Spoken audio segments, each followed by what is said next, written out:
KIIFB masala bond കേസിൽ ചോദ്യം ചെയ്യലിനെത്താത്ത മുൻ ധനമന്ത്രി തോമസ് ഐസക്കിനെതിരെ നിയമ നടപടികളിലേക്ക് കടക്കാനൊരുങ്ങി ED.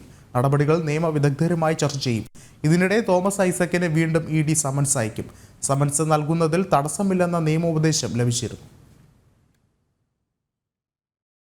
KIIFB masala bond ഇറക്കിയതിലും fund വിനിയോഗത്തിലും നടന്ന ഫെമ നിയമലംഘനങ്ങൾ സംബന്ധിച്ചാണ് ഇ.ഡി. അന്വേഷണം നടത്തുന്നത്. ഫെബ്രുവരി 13-ന് ഹാജരാകാനായിരുന്നു ഒടുവിൽ സമൻസ് ലഭിച്ചത്. കഴിഞ്ഞ മാസം നൽകിയ 2 സമൻസുകളും ഡോക്ടർ തോമസ് ഐസക് അവഗണിച്ചു.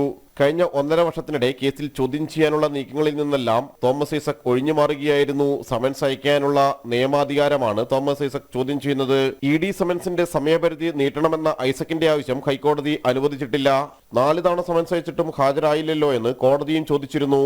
ചൊവ്വാഴ്ച ഹാജരാകാൻ ആവശ്യപ്പെട്ട് ഇ.ഡി. നൽകിയ സമൻസിന്റെ സമയപരിധി നീട്ടണമെന്നായിരുന്നു തോമസ് ഐസക്കിന്റെ ആവശ്യം. തുടർച്ചയായി ചോദ്യം ചെയ്യലിന് ഹാജരാകാത്തതും കോടതി തന്നെ ഇക്കാര്യം പരാമർശിക്കുകയും ചെയ്ത പശ്ചാത്തലത്തിൽ അന്വേഷണവുമായി സഹകരിക്കാത്തവർക്കെതിരെ സ്വീകരിച്ചു വരുന്ന നിയമ നടപടികൾ തോമസ് ഐസക്കിനെതിരെയും സ്വീകരിക്കാനാണ് ഇ.ഡി. ഒരുങ്ങുന്നത്.